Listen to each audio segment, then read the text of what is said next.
Nuestro amigo, hermano, compañero de la vida que nos cuenta las historias más XD de la historia de la humanidad, que es esta vez de nuestro compañero David Senko, que nos cuenta todo lo peor que hubiese sido el pasado para la humanidad.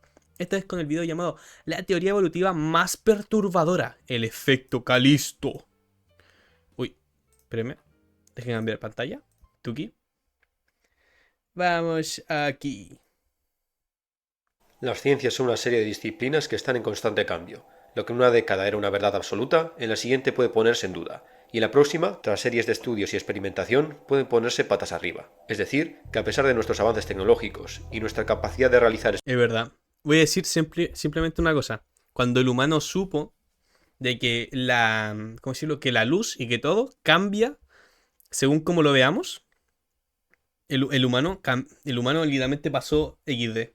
O sea, pasamos a pensar algo a cambiar todo.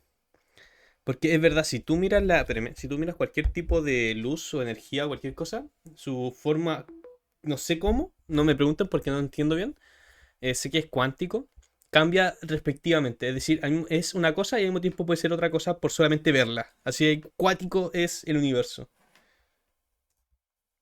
experimentos a una escala gigantesca, siempre existe la posibilidad de que un nuevo descubrimiento nos obligue a replantearnos muchas cosas. Es lo interesante de la ciencia, es un rompecabezas en constante transformación, y todas las asunciones previas deben ser desafiadas o puestas a prueba. Claro está, dejando de lado ideas completamente La Tierra plana. Esta es con el... Hostia, es que no me habéis dejado contar cómo se transforma un hombre en león, chavales. No me habéis dejado contar cómo se transforma en león. Esta es la mejor teoría. O sea, literalmente no sé si han visto mapa, el mapa de los océanos. Espérenme. Océanos. Bien. A ver. Que no me sale. Acá está. Hace poco. Este. Hace poco, un terraplanista de la nada vio este mapa, que es el símbolo de los océanos. Que es un link de Wikipedia. Que te lleva a Wikipedia, ¿ok? Bien. Él decía que la Tierra era plana porque alrededor, como ven, hay tierra, ¿no? Bien, pero el hombre no entendía de que estaba viéndolo desde el polo sur. Acá no sé si ven. Este es el polo. No me acuerdo si sur o norte. No me pregunten porque creo que me confundí. Bien. Y el tipo decía que la Tierra era plana y que este mapa demostraba que la Tierra era plana. Por sus huevos, este mapa, que era de los océanos, demostraba que la Tierra era plana. ¿Por qué? Por sus huevos. O sea, y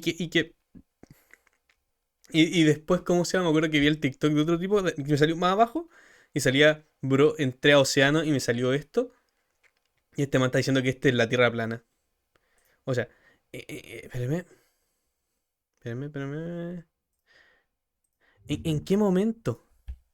¿En qué momento esto es una Tierra plana? Esto es un dibujo, cabrón. Es una locura que a día de hoy hay gente que piensa eso, con cantidad de pruebas. Exactamente. O sea, la gente no va a cambiar no va a parar de. Bueno, yo creo que hasta van a seguir pensando eso cuando hasta sea accesible viajar al espacio, porque en unos años más va a ser accesible, yo creo.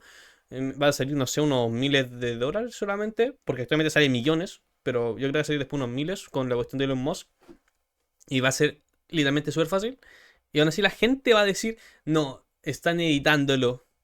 Así va a ser la gente. Es que créanme de que a pesar de que van a tener las pruebas, la gente va a seguir creyendo sus tonterías.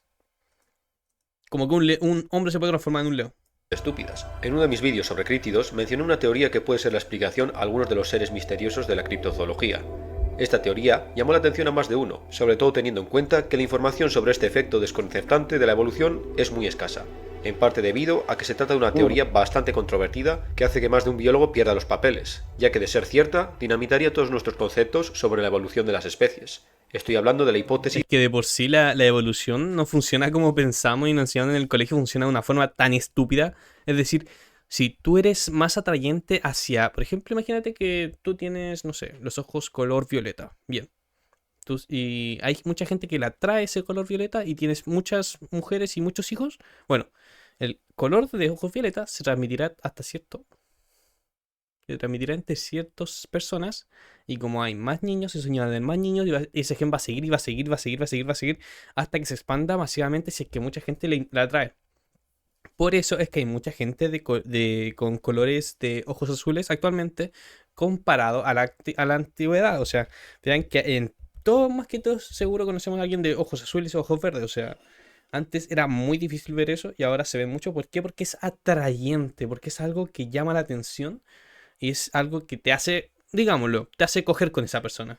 O sea, la cosa va en que cojas con esa persona y eso, eso te lleva a que ese gen se siga. Así funciona.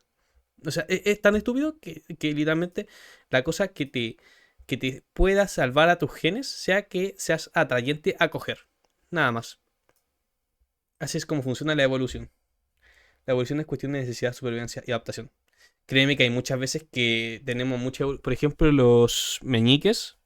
Se dice que de acá a unos años ya no vamos a tenerlos, pero realmente sí los necesitamos para mantener el equilibrio bien. O las muelas del juicio, ya muchas generaciones lo están perdiendo. De hecho yo aún ni siquiera las tengo. O sea, tengo las muelas del juicio, pero aún no me salen. O sea, vean que la evolución va cambiando súper cuático en generaciones.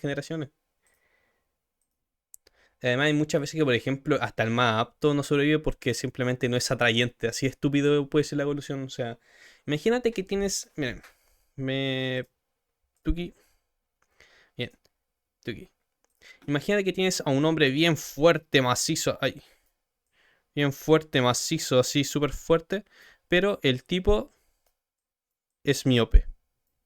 Pero es macizo, es guapo, es todo. Pero es miope. ¿Ok? Y acá tienes a un chico normal. ¿Con quién crees que va a coger más la gente? Digo, las mujeres. Pues con el fuerte. ¿Por qué? Porque se ve como más bonito. Ay, pero le pongo ahí. Porque es más atrayente, más es todo esto. En cambio, este chico no tiene ningún defecto más que ser alguien normal. O sea, van a ir sí, pero muy pocas mujeres por este hombre. Es decir, que el gen predominante va a ser este en el futuro. ¿Y qué pasa? Que él tiene miopía. Una cosa que se va a seguir heredando y heredando y heredando y heredando. Y así. O sea, es cuático a veces. Que incluso a pesar de ser no el más apto en algunas cosas, tu gen muchas veces no va a quedar.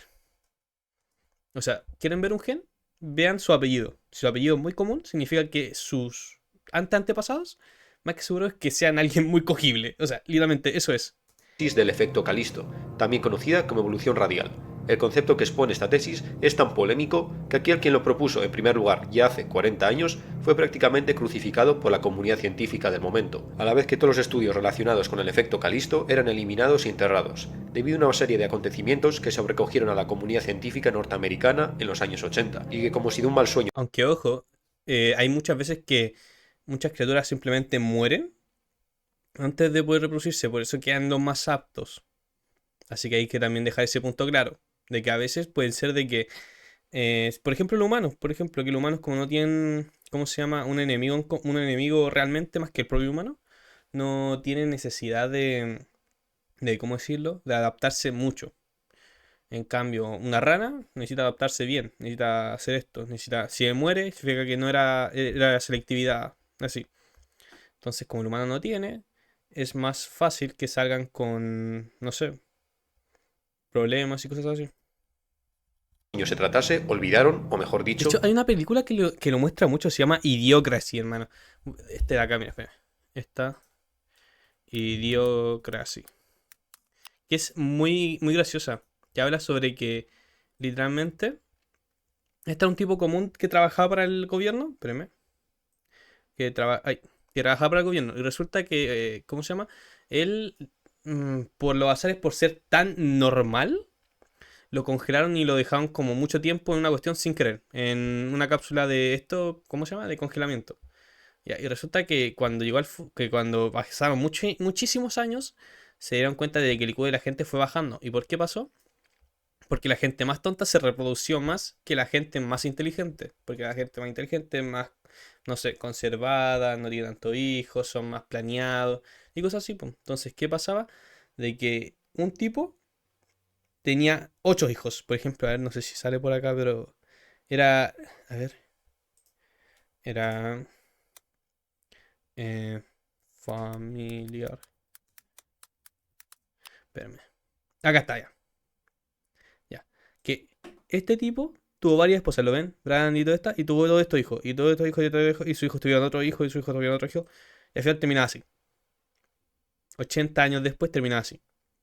La gente más estúpida es la que tiene más hijos. A ver qué dice Manu. Amigo, yo vi esa película de chico y me retraumé, me daba cosa que seamos así. No, es que vamos para allá, vamos realmente para allá. Es muy triste pensar eso. Gracias a Dios, muchos de esa gente no puede reproducirse. Y gracias a Dios, mucha de esa gente morirá joven. O sea, es que hacen cosas tan... No, no es que yo le hice la vuelta, es que son tan estúpidas alguna de esa gente que realmente va a pasar eso.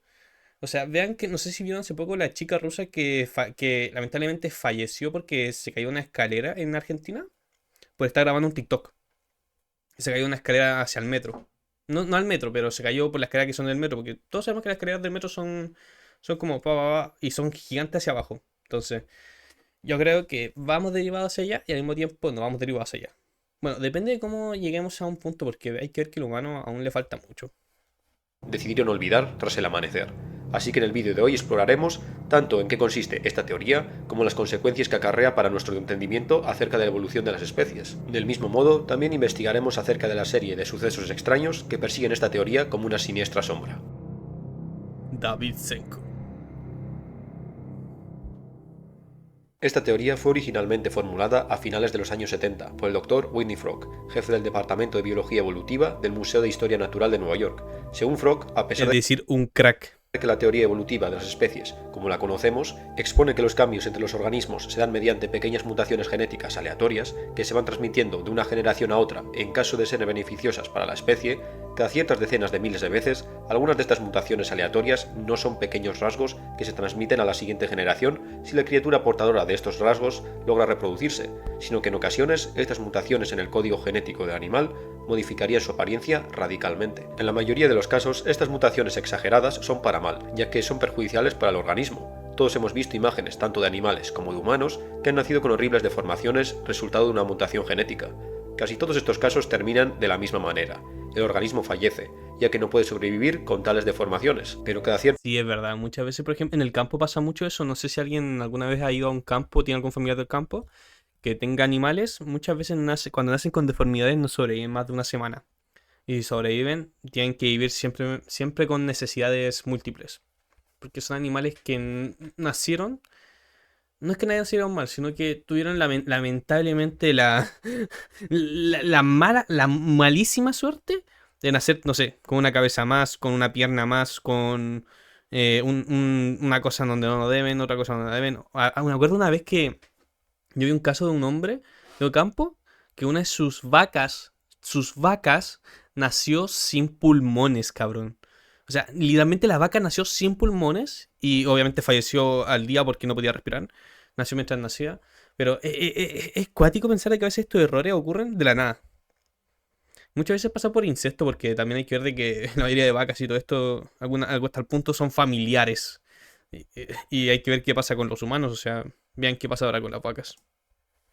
tiempo, estos picos en las mutaciones de un ser vivo no acaban con el organismo, sino que por pura casualidad le permiten sobrevivir. Es más, le permiten triunfar y sobresalir sobre el resto de los de su especie, dando más oportunidades para transmitir sus genes a la siguiente generación.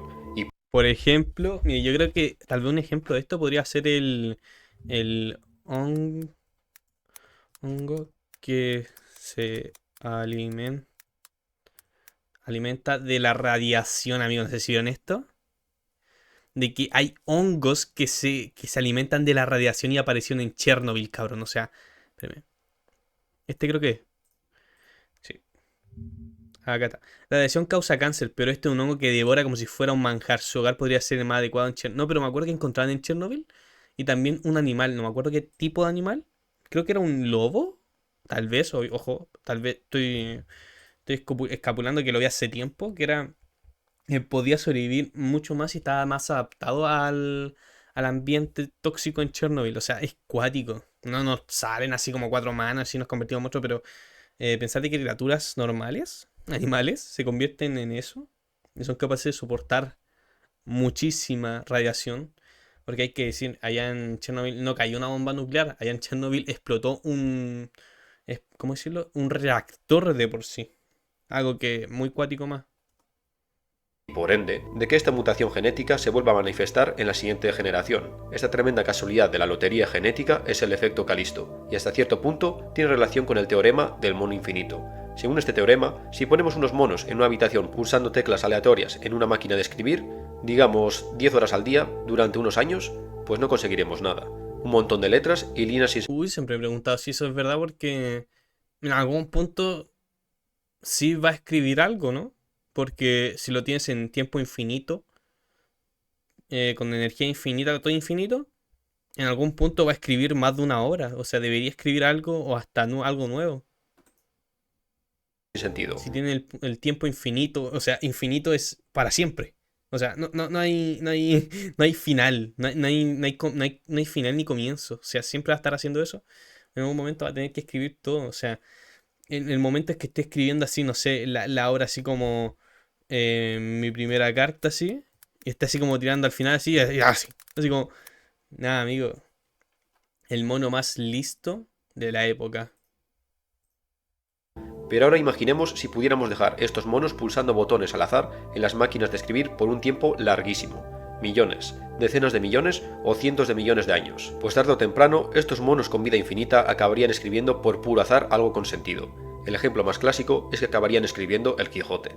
Pues con las mutaciones aleatorias en el ADN ocurriría algo similar. Si le damos el tiempo suficiente a un organismo, generación tras generación, con la posibilidad de sufrir mutaciones aleatorias, tarde o temprano conseguiremos el Quijote genético, la aguja en el pajar, el resultado de la teoría del efecto Calisto, un ser radicalmente diferente a sus progenitores, un engendro de la naturaleza.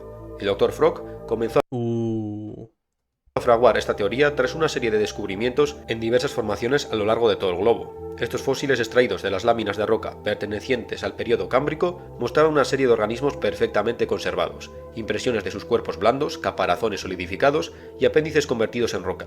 Una serie de criaturas de aspecto alienígena que poco o nada tendrían que ver con los animales a los que estamos acostumbrados. Esta serie de criaturas son el resultado de la llamada explosión cámbrica. ¿Qué es eso, cabrón? Es como un tiburón mezclado con un trilobita y una semilla. A ver, Manu dice, se había hecho esa prueba con una IA, si no me equivoco, hace poco. Sí, es verdad, creo que se había hecho.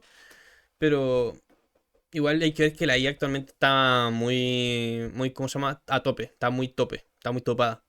¿A qué me refiero con esto? De que los creadores, por ejemplo, de ChatGPT y de Bing y de todo esto, le ponen un tope para que no pueda aprender más de lo que debe o hacer más de lo que hace, porque, bueno, ustedes saben, pues, si tú dejas a una, no sé, inteligencia artificial a la merced de internet, en algún momento se va a hacer NAS, ¿sí? O pista o alguna idea muy radical. Ha pasado con VTubers. No sé si vieron el caso de una VTuber que ocupaba IA y literalmente se hizo NAS, racism y muchas cosas más. Literalmente, y solamente jugaba Minecraft. Hace unos 500 millones de años, un suceso que en un abrir y cerrar de ojos en la escala geológica resultó en una repentina aparición de una gran biodiversidad. Es en esta explosión de biodiversidad cuando también aparecieron los primeros vertebrados, nuestros antepasados, los picaya. Todavía no comprendemos del todo esta repentina expansión de la complejidad de los seres vivos en el Cámbrico. De hecho, es un tema que siempre crea discusión en la comunidad científica. Incluso el mismísimo padre de la teoría evolutiva, Charles Darwin, confesaba que la explosión cámbrica es uno de los mayores, si no el mayor, agujero en su teoría de la selección. Aunque sería interesante que podría pasar una IA con completa libertad de expresión, aunque sí sería un desastre. De hecho, se dice de que la nueva actualización que va a sacar, bueno, que va a sacar los de ChatGPT dicen que va a tener ¿cómo se llama? Un apartado que va a ser de libre expresión, que es decir que la IA no solo te va a responder la pregunta, sino que te va a contestar bien. O sea, ¿a qué me refiero? No sé si vean el caso de los ladrones. Espérenme, déjenme poner el paint. Bien. Digo, de los asesinos, quiero decir, me confundí. Bien. Si, a ver. Bien, ya. Si tú a la IA le preguntas, hay dos asesinos entrando en una casa y yo voy y asesino a uno. ¿Cuántos asesinos hay en la casa? La IA antes te respondía uno. Pero la IA de ahora te va a responder en verdad dos. ¿Por qué? Porque tú también asesinaste a alguien. Esa comprensión, esa simple comprensión de datos, antes la IA, por ejemplo, la 3.5 y la 4 no la están haciendo, no la hacen. En cambio, la de ahora, la que van a sacar, la 5 no sé qué versión va a ser, supuestamente va a tener más libre expresión, va a tener todo esto. Y además de explicarte las cosas, te las va a... Bueno, no explicarte, además de decirte las cosas, te las va a explicar con palabras más humanas, se podría decir. Va a usar más términos humanos, más cosas que se siente como hablar como alguien. Algo muy cuático. natural, pero es en los años Aunque sí sería muy interesante tener una IA suelta en internet. Sería muy interesante y que pudiese distinguir obviamente entre el bien y el mal y todo eso, pero que fuera hasta cierto punto libre. 70, Porque si no se convierte en Skynet y los mata a todos. cuando algunos de la comunidad científica comienzan a plantearse que la evolución puede que no sea un proceso constante, y que en realidad sea un proceso con parones o estancamientos y acelerones repentinos. Frog fue más allá. Pues hay que ver al humano, o sea, ¿cuánto tiempo llevamos siendo Homo sapiens sapiens? Necesitamos una actualización. Necesitamos hacer la mano más grande para que quepan los teléfonos iPhones más grandes. Referenciando el descubrimiento del fósil hallado en el Transvaal, perteneciente a un organismo que parecía completamente fuera de lugar en ese estrato del período cámbrico, rodeado de fósiles de trilobites e invertebrados de cuerpos blandos que no superaban los 15 centímetros. En 1945, el paleontólogo Alistair van Frumenhoek encontró un ser complejo de alrededor de 1 metro de longitud, que nos describió de la siguiente manera. Poseía aletas poderosas, largos órganos de succión y una boca blindada que podría triturar los caparazones más duros sin problemas. Un monstruo fuera de su tiempo, el resultado del efecto Calisto. Frog añadió otro aspecto perturbador más a esta teoría. Puede que ciertos eventos catastróficos de la historia de la biología de la Tierra no fuesen resultado de cambios climáticos o catástrofes naturales terribles, sino de la casi repentina aparición de un organismo contra el que el resto del ecosistema no tiene mecanismos de defensa o control. Una especie invasiva, solo que no en el sentido al que estamos acostumbrados hoy en día. La introducción por la misma mano de la naturaleza de una especie que transforma su ecosistema radicalmente, creando un punto y aparte en la historia de la vida. El mismo Frog se refirió a la criatura del estrato del Transvaal de la siguiente manera. No cabe duda de que se trataba de un animal muy poderoso que dominó a las demás especies, en exceso, diría yo, señalando que los fósiles de esta extraña criatura coinciden con el pequeño evento de extinción masiva de finales del Cámbrico. Según Frog, cada cierto tiempo en la historia de la vida de la Tierra ocurre un boom de la biodiversidad, y un boom demográfico particularmente en el caso de las especies exitosas. Entonces, de repente, según los algoritmos de Frog, cada alrededor de 50 millones de años surge una nueva especie casi de la nada. Frog hipotetiza que muy probablemente un depredador, que describe, y cito, como una máquina de matar. Este organismo No mames. Nosotros somos el Calisto. intruso realiza lo que podríamos considerar una siega de la biodiversidad. Seguidamente, esta nueva especie desaparecería, debido a la destrucción de su propio ecosistema, como suele ocurrir con superdepredadores. A la verga, sí somos el Calisto, cabrón. Somos el fucking Calisto. O sea, literalmente aparecimos de la nada. Nos hicimos con todo. Y ahora nos estamos destruyendo nosotros mismos. Somos el Calisto. Especializados. Frog recibió muy duras críticas cuando mencionó que la extinción KPG, es decir, la extinción de finales del Mesozoico que acabó con los dinosaurios, no fue del todo culpa del meteorito. Todos los paleontólogos coinciden que la diversidad de las especies de finales del Cretácico ya de por sí era muy baja, si la comparamos con el resto de etapas del Mesozoico, una especie de declive que se alargó durante 2 millones de años en el final del reinado de los dinosaurios, antes del impacto estelar que los eliminaría completamente. Todavía no conocemos la razón de este declive, pero el molde de una extraña huella encontrada en estratos de finales del Cretácico en China, que adornaba el despacho de Frog en el Museo de Historia Natural de Nueva York, desenterró de vuelta la teoría del efecto Calisto. Esta extraña pisada no encaja con ningún otro animal cretácico del yacimiento, 3 dedos exageradamente alargados que apoyaban su peso en las punteras. La única prueba que poseemos de un ser extraño que no encaja con ninguna pisada de ningún animal conocido del Cretácico. Aún así, nadie se acaba de tomar este planteamiento en serio. Incluso si se diese la tremenda casualidad de que un organismo con estas cualidades físicas fuese engendrado en tan solo unas pocas generaciones, esto no aseguraría la supervivencia de este ser. La muerte espera en cada esquina, incluso en aquellos seres con capacidades adaptativas superiores a las de su entorno. Con la muerte prematura de la criatura, del resultado del efecto Calisto, la línea genética se cortaría, y su efecto tanto en el ecosistema como a nivel Para la próxima especie vamos a hacer lo mismo que los dinosaurios son para nosotros. Tal vez, o sea... Es que... ¿Cómo decirlo? El fin de la humanidad yo creo que va a llegar... Primero vamos a destruir la Tierra antes de que la humanidad de por sí se extermine. Literalmente, yo creo que antes destruimos un planeta antes de que la humanidad se destruya a sí misma. O sea, así de mal yo creo que está la humanidad. De que antes vamos a destruir un planeta antes de que destruirnos a nosotros mismos. De que literalmente va a escapar gente en un avión hasta si es necesario al espacio con tal de escapar. Así, la humanidad es tan perseverante y tan mal al mismo tiempo. genético sería eliminada. La evolución acelerada no podría sostenerse mediante este sistema tan esquivo y arriesgado. Es por ello que muchos plantearon que para arreglar este agujero de la teoría del efecto Calisto debe haber un segundo factor, la presencia de algo que pueda alterar a los organismos a su nivel celular más básico. Y fue en una expedición antropológica al Alto Singu, uno de los afluentes del Amazonas, en el año 1987, cuando el colega de Frog, el doctor Julian Whitsley, por casualidad descubrió algo terrible que podría ser la respuesta al efecto Calisto. La expedición tenía como objetivo principal tanto contactar con tribus aisladas del Amazonas Wey, ahí salió el nuevo Pelé. como catalogar nuevas especies animales y Porque eso es vegetales. Brasil. Algo lógico si tenemos en cuenta que incluso hoy en día las estimaciones de especies no documentadas del Amazonas podrían alcanzar el 1.000.000 de especies no catalogadas. Por los apuntes en los diarios de Whitsley, que fueron enviados al Museo de Nueva York a medida que se adentraban más en la jungla, mencionan que la expedición era un desastre. Aparte de los testimonios de las tribus en la primera fase de la expedición, la cuenca del Alto Singu parecía estar completamente deshabitada sin indicio alguno de actividad tribal, una zona que por algún motivo parecía haber sido ignorada por los nativos, casi una zona de cuarentena.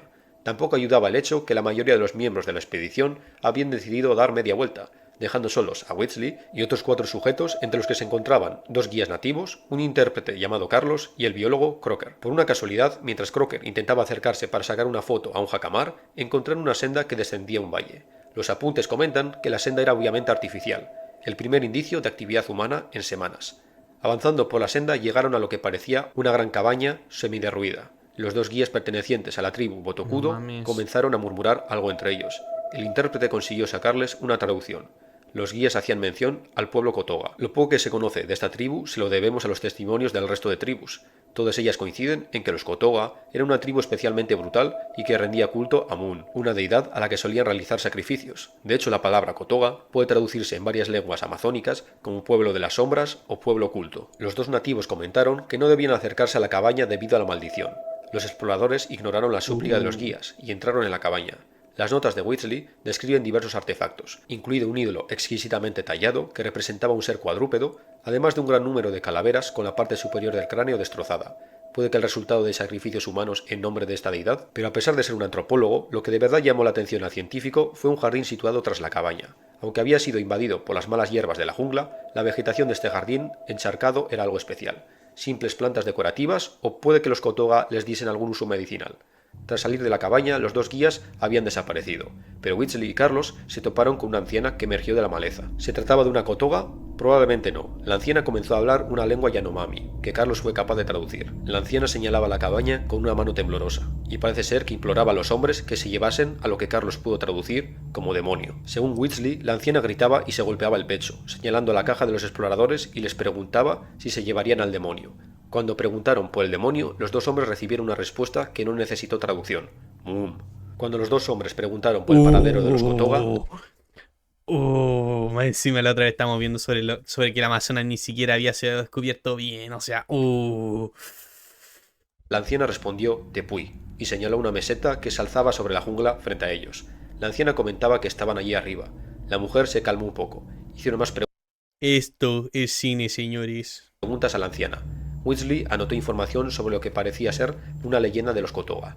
Las siguientes traducciones por Carlos parecían indicar que Moon no se trataría de una deidad en sí, sino de un regalo para que los Kotoga acabasen con sus enemigos, concedido a esta tribu por algo que moraba en la meseta que la anciana había señalado, llamado Silaski. Tan pronto terminó la conversación, la anciana se adentró en la jungla con una velocidad inusitada para alguien de su edad, y la perdieron de vista. Whitsley deseaba continuar en busca de las pistas de los Kotoga, siguiendo los pasos de Crocker, que había desaparecido por la noche. Es por ello que parece ser que aconsejó a Carlos que se diese media vuelta y regresase a la civilización con todos los descubrimientos de esta región aislada del Amazonas.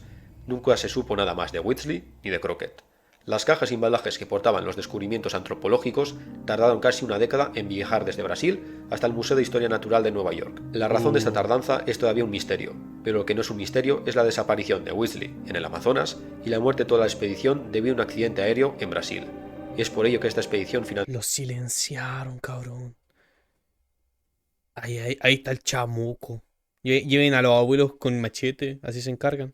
Financiada por el Museo de Historia Natural de Nueva York, fue considerado por mucho tiempo un fracaso y se prohibió realizar publicaciones acerca de esta expedición bajo riesgo de demandas legales. Pero algo pasó ahí.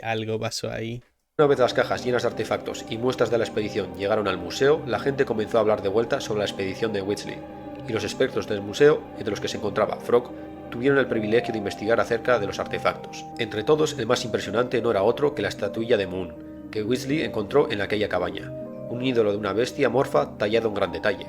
Pero de entre todo lo que contenían las cajas, los expertos más enfocados en la biología ignoraron los artefactos y se centraron tanto en las muestras de las flores y plantas de ese supuesto jardín Kotoga como en un objeto que era descrito en las anotaciones como una prensadora de plantas primitivo. Al analizar los restos de fibras que todavía se mantenían en la prensa mediante el secuenciador de ADN propiedad del Museo de Historia Natural, los resultados eran tan inconclusos que fueron directamente descartados. Debido a los inverosímiles resultados, los investigadores consideraron que la muestra había sido contaminada, o que la máquina no funcionaba correctamente, ya que al principio la máquina no era ni siquiera capaz de afirmar con certeza si se trataba de una muestra vegetal o animal. Pero tras unas cuantas pruebas más, la máquina expuso unos resultados que dejaron incrédulo a Frog. Los resultados mostraron una cadena de genes deforme, una especie de batido que a primera vista podría parecer la información genética de una planta, genes vinculados a celulosa, clorofila y azúcares. Pero visto con más detenimiento, las anomalías en la cadena eran más que evidentes. Genes pertenecientes a otros organismos, más notablemente a animales, genes de hormonas y enzimas relacionadas con mamíferos, lagartos nocturnos, es decir, gecos, artrópodos. Lo más llamativo era la gran presencia de una proteína muy común en los retrovirus amiloides. Los retrovirus forman parte de la historia genética de todos los seres vivos. En el caso de los humanos, nuestro ADN está conformado por un 8% de material genético de retrovirus. Estos restos son el resultado de restos de infecciones virales antiquísimas, que afectaron a las células germinales de nuestros antepasados, insertándose en el material genético que después fue pasando de generación en generación durante millones de años. A la verga, nunca había pensado en eso, de que literalmente hay virus en nuestro ADN. Qué cuático. Especie de marca genética que nos acompaña desde antes que nos diferenciásemos como grupo. Es decir, que los retrovirus alteran las cadenas de ADN de los seres vivos. Espera, si encontró eso significa que había un humano, ¿no? ¿O había algo parecido a algún humano? Para que hubiese esa parte, si es que también nosotros la tenemos. Tras el resultado de los análisis de los restos de la planta, Frog postuló que son patógenos como el retrovirus los que pueden acelerar el proceso evolutivo según el efecto Calisto. En el caso de estos restos de ADN encontrados en la prensadora de plantas, Frog realizó la conexión entre estas fibras y la historia escrita por Weasley en sus diarios. Puede que Moon no fuese tanto una criatura mítica, sino el resultado del efecto Calisto en la actualidad. Y puede que estos cráneos destrozados y esa anciana aterrorizada en el Alto Singu sean la prueba de algo que los Kotoga mantenían en secreto, una especie de animal que tras generaciones alimentándose de esta planta dio como resultado una criatura horripilante. Pero el genetista del museo Kawakita, que tuvo el permiso de llevar varias muestras de la planta a sus laboratorios, teorizó algo todavía más siniestro. Tras varias pruebas, el genetista fue capaz de cultivar una de estas plantas a partir de los especímenes de la expedición. Parece ser que esta especie de planta, de aspecto similar a un nenúfar, estaba infectada naturalmente por un retrovirus muy especial. A diferencia de otros retrovirus que inyectan su ADN en células con el objetivo de reproducirse, creando copias destruyendo la célula infectada en el proceso, el virus de la planta de los Kotoga inoculaba una colección completa de genes en sus víctimas, sin destruir la célula, genes robados de anfitriones anteriores e incorporados a su víctima. Aquellos genes, en lugar de fabricar más virus, remodelaban a la víctima por utilizar una palabra, reorganizaban la máquina de su cuerpo. ¿Qué? Literalmente te convertía en... ¿Qué? Te hacía evolucionar esta planta, cabrón. Literalmente es como las piedras de Pokémon. El sistema endocrino, los órganos, la estructura ósea, dando como resultado un retoño que poco o nada tenía que ver con sus progenitores. Pero de ser este el caso, ¿qué saca esta planta con ello? ¿Por qué la naturaleza ha dotado a este nenúfar con esta capacidad? Kawakita teorizó que puede que el retrovirus sea una defensa a largo plazo. Plantas equipadas con este arma biológica pueden causar un descenso en la población de los animales que se alimentan de ellas, al crear a largo plazo engendros que atacarían a sus congéneres, una especie de declaración de guerra entre especies y reinos. En el caso de los Kotoga, las plantas tuvieron más suerte todavía, ya que cuando esta tribu se percató de las capacidades de esta planta, comenzó a cultivarla, algo similar a lo ocurrido con algunas plantas como los chiles, que tienen una defensa a modo de picor, pero debido a ello, ciertas sociedades en el Nuevo Mundo comenzaron a cultivarlos. Eso es a fin de cuentas lo que buscan las plantas, multiplicarse y cubrir más terreno. Pero tras analizar los diarios de Weasley y lo supuestamente dicho por la anciana en aquel lugar del Alto Singu, puede que Moon no tenga orígenes animales, sino humanos. Varios de los artefactos Kotoga muestran unos dibujos simplistas de lo que parecen ser miembros de la tribu recogiendo los nenúfares en cestas, y a continuación dándoselos a otros individuos con caras deformes. La prensadora es otra prueba inequívoca. Los Kotoga conocían las propiedades de la planta. Según lo planteado por Kawakita, los Kotoga prensarían y secarían la planta portadora del retrovirus, y luego forzarían a algún desafortunado miembro de la tribu a alimentarse exclusivamente de esta planta, esperando a que surgiese el deseado efecto. Kawakita llegó a empujar la idea de que lo ideal para conseguir el efecto Calisto sería llevar a cabo este ritual con una recién embarazada. De ese modo, el feto, todavía en formación, probablemente sufriría los cambios debido al retrovirus, dando como resultado a un Moon. La estatuilla encontrada en la cabaña nos puede dar una idea del aspecto del ser. No existe ningún rasgo humano reconocible. Un ser cuadrúpedo, garras como cuchillos, cola, pelo, escamas y una boca deforme que parece más diseñada para succionar que para morder. Algo que también tiene relación con los cráneos dispuestos en la cabaña, intactos con la excepción de un orificio en la parte superior. Esto es una historia, no puede hacerte daño. Si habéis llegado hasta aquí, he de deciros que, sorpresa, sorpresa, todo lo que habéis escuchado anteriormente es ficción. El efecto No, pero está bien cool, o sea, imagínate que esa criatura de verdad existiese, que esa planta de verdad existiese, o sea, no, qué épico. Calisto es una teoría ficticia y, por supuesto, la expedición de Whitsley al Amazonas nunca ocurrió. No. ¡Feliz Halloween! Y si quiero mantener algo de seriedad en este canal, me veo obligado a daros algo de contexto. La mayoría de este relato está basado en el libro El ídolo perdido, que también tiene una versión cinematográfica, The Relic. Decir que a pesar de que la Dios, o sea, es literalmente una de las mejores premisas para una película de terror de la selva. película está muy bien, el libro es muchísimo mejor. Os recomiendo leeros el libro, además que no os he hecho demasiado spoiler de la trama principal. Del mismo modo, mi relato tiene puntos reales, como la teoría que postula que la evolución no es un proceso continuo, sino que tiene parones y acelerones, llamada teoría puntual. Investigad porque es muy interesante. Del mismo modo, la explosión cámbrica sigue siendo un misterio para la paleontología, y a pesar de que hay varias teorías que tratan de darle una explicación, lo único que podemos asegurar es que fue una rápida reacción en cadena. La vida pasó de estar constituida por animales simplísimos a una gran y variada biodiversidad, donde el equilibrio de la vida que conocemos hoy en día se creó. Por otro lado, la información genética de los retrovirus en un 8% de nuestro genoma es real. Como he mencionado anteriormente, esta basura genética entre comillas es el resultado de antiquísimas infecciones que infectaron a nuestros antepasados hace millones de años, antes que los pudiésemos considerar ni siquiera homínidos. Pues eso ha sido todo. Intentad no arruinar la experiencia al resto en los comentarios. De hecho, poned comentarios hablando sobre los siniestros de esta teoría. La verdad que sí sería interesante una miniserie sobre este tema, o sí, literalmente, hablando sobre qué podría pasar o qué cosa podría ser según esto, pero no, sí quedé bien metido, o sea, voy a buscar después el libro para ver de qué trata y escuchármelo, el audiolibro, pero no, qué god, amigo, o sea, qué god.